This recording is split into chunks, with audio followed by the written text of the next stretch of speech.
Hi everybody, all my followers, welcome to another video. Right, this video today, for you guys that follow my channel, you have seen this car in the background a couple times. This is the, well, it's more the Mrs. car, but is a 2004 BMW 7 Series, and this is the 730D, so with the 3-liter diesel engine.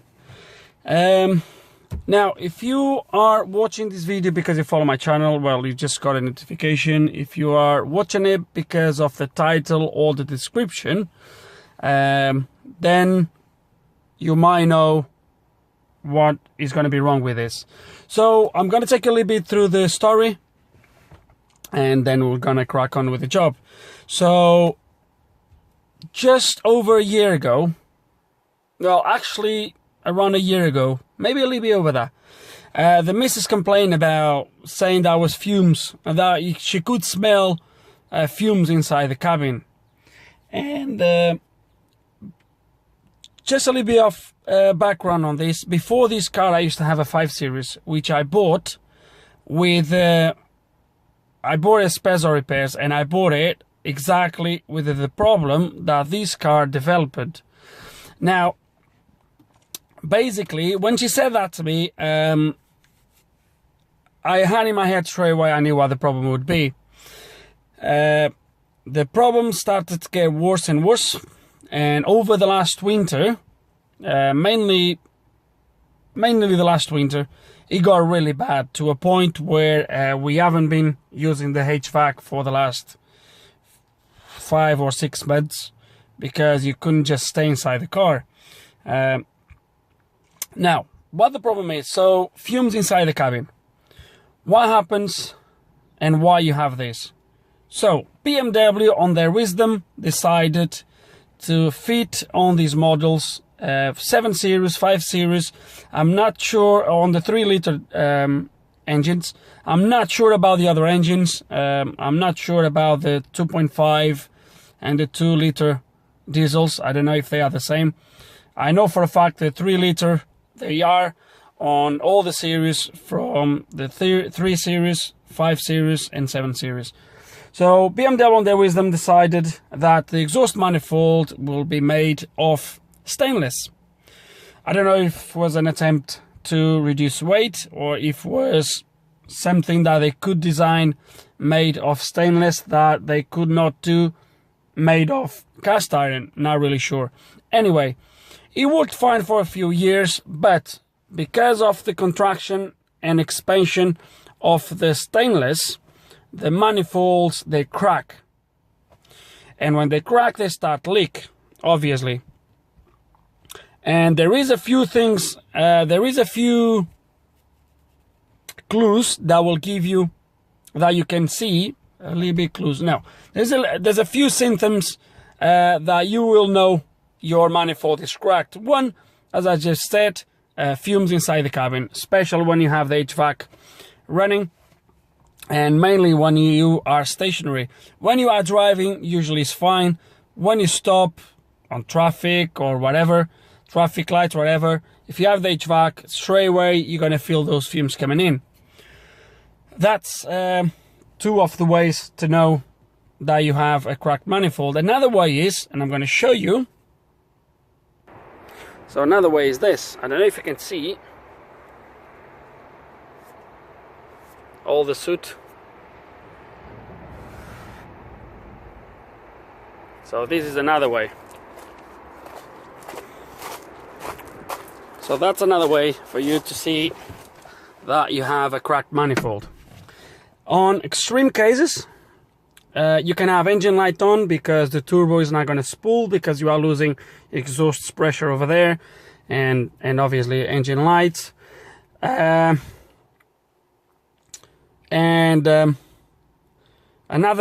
thing as well is on top of all this is your mileage, your gallons per mile, your miles per gallon. Bloody hell. your miles per gallon, you can have an increase of consumption on the car. So we're gonna do this job, and basically the job is replace the manifold. Now, if you have an elevator, if you have that facility, you might be able to do it from underneath, removing the turbo, removing the cat, all that down, and then somehow from underneath take it off. I'm not going to do it that way because I'm going to do it here on the floor, obviously. So I'm going to do it from the top. Now, to do it from the top, due to the design of this engine, the valve cover needs to come off, because the air filter housing is part of the cover, and that goes right over the exhaust manifold. So I'm afraid you need to have a good access and do the job properly. You need to take that out. Now I'm going to take you through the bits you need if you want to do this job, so you can get everything first. There is one thing that I don't have here with me yet, because BMW, they didn't have it, and it's going to be delivered today by 12:30. I need to really crack on with this, because if I need anything for today, the latest I can ring them is 12:30, so they can get the bits here at my local BMW by the delivery of 3 or 4 o'clock. So I need to take everything, I need to get to the bottom of this by latest 12:30, so we need to crack on with this. But I'm going to take you through everything you need. Obviously a new exhaust manifold. This is now the stainless one, is the cast iron manifold. Is the same manifold installed on the E39s. It is the same one, okay? So you need a manifold. My manifold came with all the bits needed. So a new turbo gasket, manifold turbo, new gaskets, manifold engine block, new studs, new nuts. So it came with everything, new bolts, absolutely everything new. Okay. All these cost me about 65 quid. So you can add everything at the end and see roughly how much this job will cost you. So 65 quid for this. At BMW, I bought 6 new injector washers. Your injectors are gonna have to come out, obviously. 6 injector washers, and I bought as well the gasket, which is a rubber gasket for the rocket case cover or valve cover, whatever you want to call it. That and this, quite expensive, 78 quid. Okay. Then you're gonna need cabin filters ×2 and a new air filter. These two things, 45 pounds. There is more gaskets and seals as you do this job. So you have all the intake manifold, those square gaskets and the round ones. But I had this intake manifold out about just when I bought the car, about just 5 years ago, because I've done 3 flaps off, I've done glow plugs, all the 6 glow plugs. One glow plug snapped, was a nightmare to take it out. That would have made a good video, especially because I've done everything just with the drill. That was a funny one, but that was before YouTube. Anyway, so I had everything out. So in 5 years, I don't think the gaskets will be too bad, but we'll see when I get to them. These gaskets, BMW, they have them on a shelf, so I'm not worried with that. I'm just worried with something else that they might don't have on the shelf, and I need to order. So this is the bits you need, roughly. So at the moment, I'm on about what, 200 quid, something like that. So yeah, so I'm gonna take you through the removal step by step, how to get to the manifold. Obviously the assembly will be just the reverse. I don't need to take you through that. Yeah, let's gonna start with. Let's gonna do it. Okay, so the first thing you're gonna have to remove is all the back, that cover there needs to come out, so you can get right at the back of the bolts on the intake manifold. Engine covers off. That's not rocket science. I'm just gonna get it done. But yeah, you need to take all that off. And to remove this cover here, you have 2 bolts here, which I removed already, and you have one right here at the back and on the other side as well. And as soon as you take these 6 bolts, this should just come off, just like that.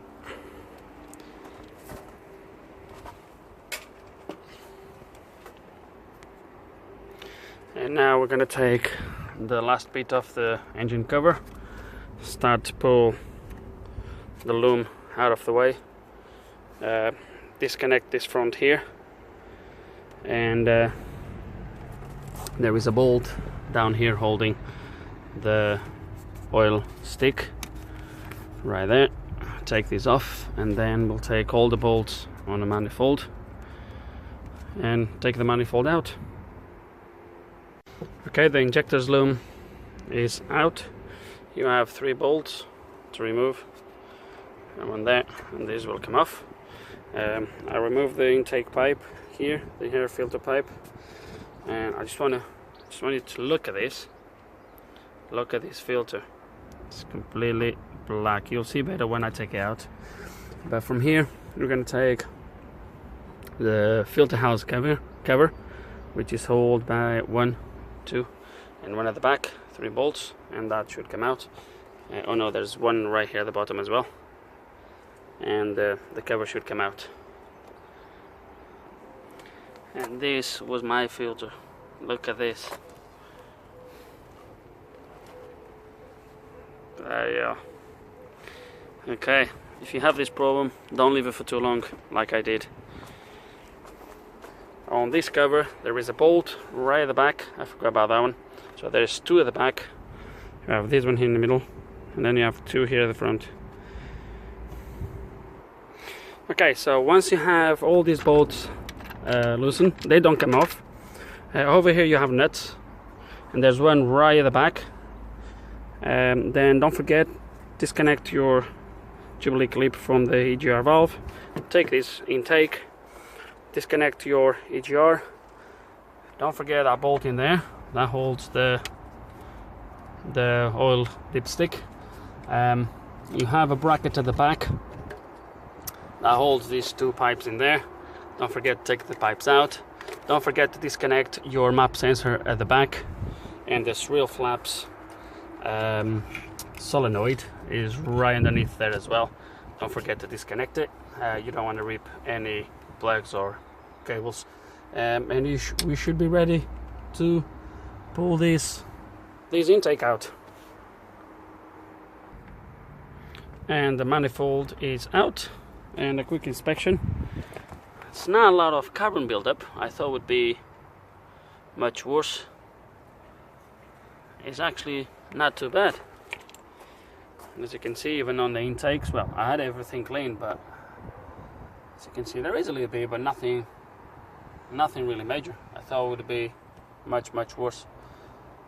So what we're going to do, I'm going to remove these seals because they stayed on this side, but remove these seals and just block every single port with a little bit of paper. You don't want to drop nothing inside those ports. Okay, all done. Next step, common rail is going to have to come out. So let's going to take the common rail. Not rocket science. You just lose all these nuts. Then there is I think 2, 3 bolts holding the common rail itself. Unplug at the back, which I did already. Unplug at the front, and it comes out really. Okay, when you pull the common rail out, don't forget you still have the return, which is this pipe here, which you can either take it off on a Jubilee clip, or you can just take this Banjo bolt. It's up to you which way you want to do it. But yeah, don't just pull it, because you still have that underneath, which is easy to miss. And the next thing is remove the returns and take the injectors. Hopefully they will slide out just fine, hopefully. Okay, I unplugged all these here at the front, took these off. The airflow meter should be able to come out attached to the case. Now, before you take the injectors, just make sure you mark them down. I marked them like that: 1, 2, 3, 4, 5, 6. So if you want to do 1, 2, 3, 4, 5, it's up to you as far as you know where they go. So I've done it like this. And yes, now we're going to take the injectors. And yeah, let's kind of pull them out. And here they are, all the 6 of them. Yeah, a little bit dirty. We're going to scrape all these carbon, replace the washers, obviously, as I've said. Give me a good clean on the tops. But yeah, they are all out, as you can see. Okay, and now we're gonna start to take the... What's next? Well, it's actually the bolts for the cover. So we're gonna take all these bolts here around, including these ones here. That holds the injectors. These ones comes off as well. You have all the way here. So yeah, we're gonna take all these bolts out, and the cover should literally just pop out. Quick tip: take the airflow meter off, because there is a bolt. Well, there is a bolt in there, and the airflow meter kinda is on the way. You can probably take it off without take the airflow meter, but for the sake of 5 minutes, I've just took it off, and that gives a little bit more room. Okay, and once you have all the bolts loosened and removed, you pull it out, and you have a lovely access to the exhaust manifold, which we're gonna remove now. To remove the exhaust manifold, you have 3 bolts that holds it to the turbo, one here, one here, one here at the back, and then you have 1, 2, 3, 4, 5, 6, and then you have another 6 underneath. That holds obviously the manifold into the engine block, and you do also have 2 here that holds this flexi to the EGR cooler.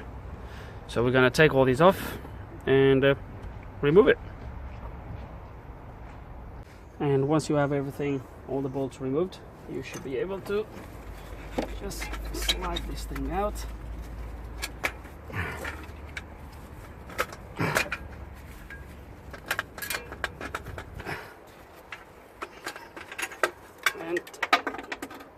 And take it off.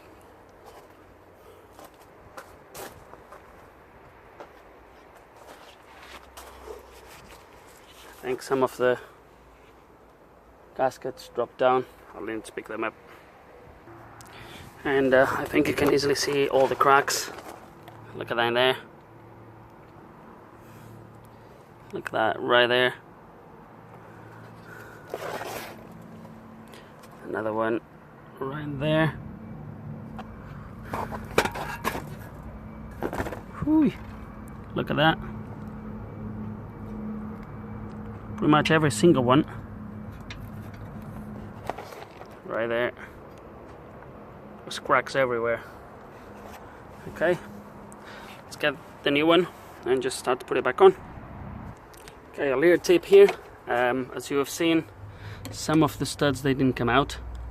You can try with some pliers, take them off. As you can see, that one is already turning. But when you do this, start really close to the engine block, okay? Because if for any reason you can't take the stud out, you're gonna damage the thread, obviously. You're gonna damage the thread in this area here, okay? So you have this area here where you're gonna put the pliers where the nut will never reach.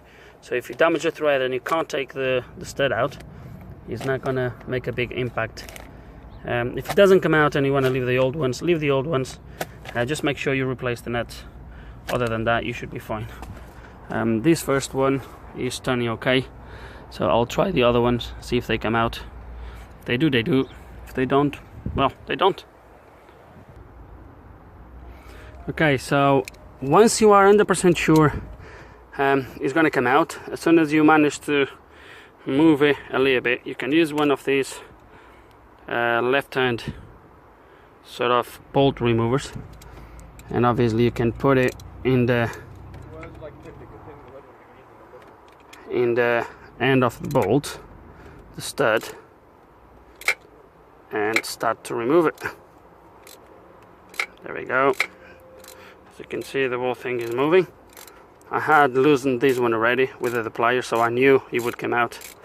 Don't do this unless you are 100% sure the stud is going to come off, because otherwise you're going to damage the thread, and then you're going to have to redo the thread if you can't take the stud out. So yeah, make sure it's completely loosened before you go forward with something like this.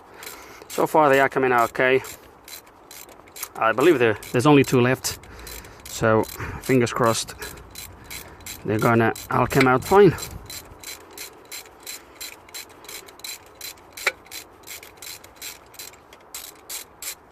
There it is.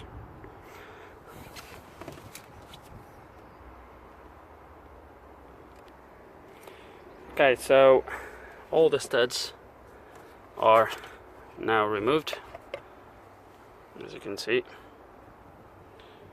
While you're doing this, sorry about that, while you're doing this, inspect everything around. I found, for example, my turbo vacuum pipe is completely pushed away. I'm gonna remove it and try to show you. Hang on a second. Look at that.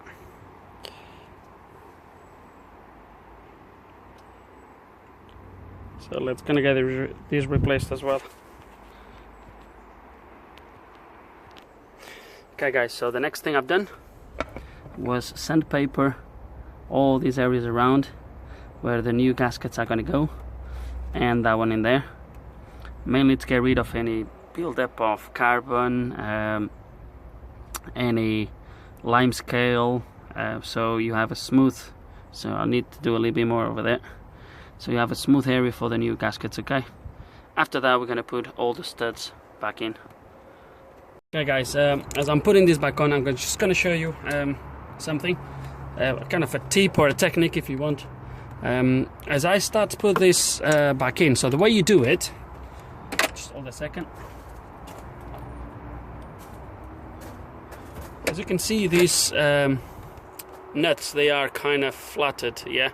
So what you do is you put them here, then you just put them in there and you start to tie them up, and hopefully the stud will go all the way in before the net starts to move. The net will move a little bit and then we'll kind of get stuck a little bit, and then we'll push it all the way in. Put a little bit of grease in there, copper grease, and you should be fine. You will find the stubborn one that will not work. So what you do, and that's what I'm going to show you now.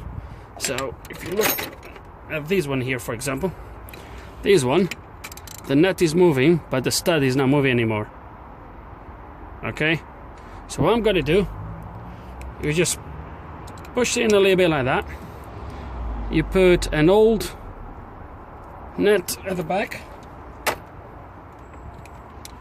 and I'm sure you already know what I'm going to do. You just tie it a little bit, and now you move it all the way in.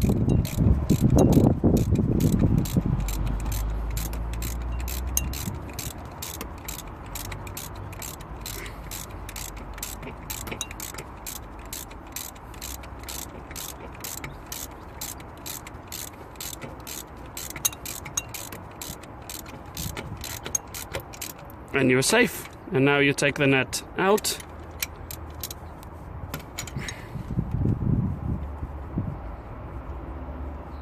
Job done. And now I'm going to do the same on this one here, at the back, and on the last one as well. For the ones underneath, because you won't be able to see so easily, what I'm going to do is, when I put the stud, I'm going to put the stud already with a counter nut at the back, and I will just put one by one like I've done here. But this is a good technique, and you make sure the stud goes all the way in, because the last thing you want is the stud to go only halfway through and then, you know, cause any damage. Just thought about this. But from here, I'm putting everything back on. From here, it's just the reverse of what we did. Torques for this, I haven't fully tightened nothing yet. The torques for the main torques, I'm going to leave them in the description below. So torques for manifold to engine block, manifold to turbo, the rocket case or the valve cover, bolts I will leave it as well, and any other relevant ones I will leave them in the description below.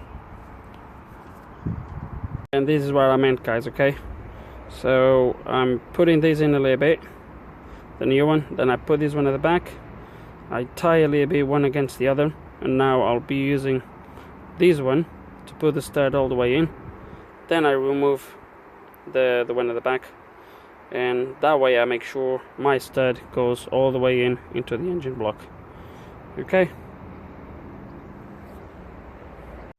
so everything's in place. We don't have sun now, so there's no glare, but yeah, so the manifold is all torqued to spec. The EGR pipe is in place. I've cleaned all this area where the gasket is gonna sit, and I've just cleaned the inside of each injector. All I've done is I've just sprayed some of this just right at the bottom to clear any sand, any dirt from where the new washer is gonna sit. Okay, and now we're gonna get the new gasket in there, give it a good clean, and put it back on. Okay, so everything is ready to go in. So the new gasket, clean everything obviously. One advice on any sharp corners, like what it's going to be. It's going to be, for example, here, then on this little corner here, on that one, and you have 4 on this side. Just use a little bit of that gasket sealant, because the chances are it's not going to go right until the corner, and the same here. So even on T's, he advises you to do this, but it's not rocket science, you would imagine. So just do it. Just use a little bit of that, and we are ready to put the cover back in place. I've also cleaned the injectors, and I put a little bit of foil. They are just dripping in there. So all cleaned, ready for the new washers, the clamps as well. So it's gonna carry on. Okay, cylinder head, the cover is now all put back in place. Everything is tightened up. I put the turbo intake ready, and I'm ready to start to put the injectors with obviously new washers. I'm now halfway through the common rail. Injectors all in place. Now rocket science, just the reverse really, just thought to show you. Intake manifold is also done, and now we're going to put the injector loom. Injector loom in place. New lovely filter. Just EGR here left, and I think we will be ready to start the engine really. Okay, and the only thing left is the engine cover. Everything else is done. 2 new air filters, cabin filters, and I think we are ready to attempt to start the engine. Okay, let's go. I know it's not gonna start straight away, but let's gonna have a go with it and see what happens.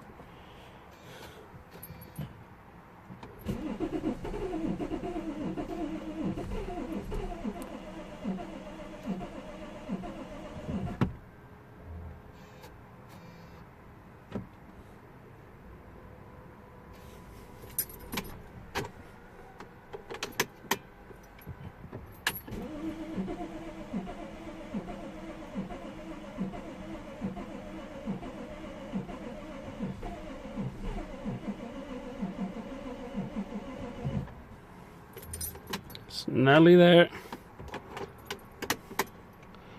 I hope I don't need to jump start this.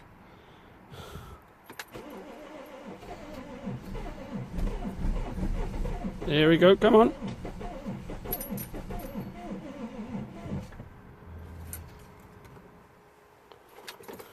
It's nearly there.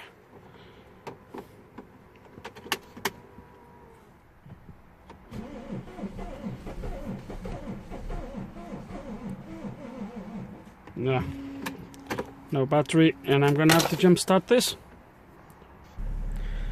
Okay, so the engine is running. I had to jump start the car. It ran out of battery before, but yeah, it's running absolutely perfect. We have an engine light in there, obviously with the battery going that low. I've stopped and started the engine a couple of times because there was an ABS light as well. That's gone now. But yeah, I'll just plug the machine in and just delete any codes in there.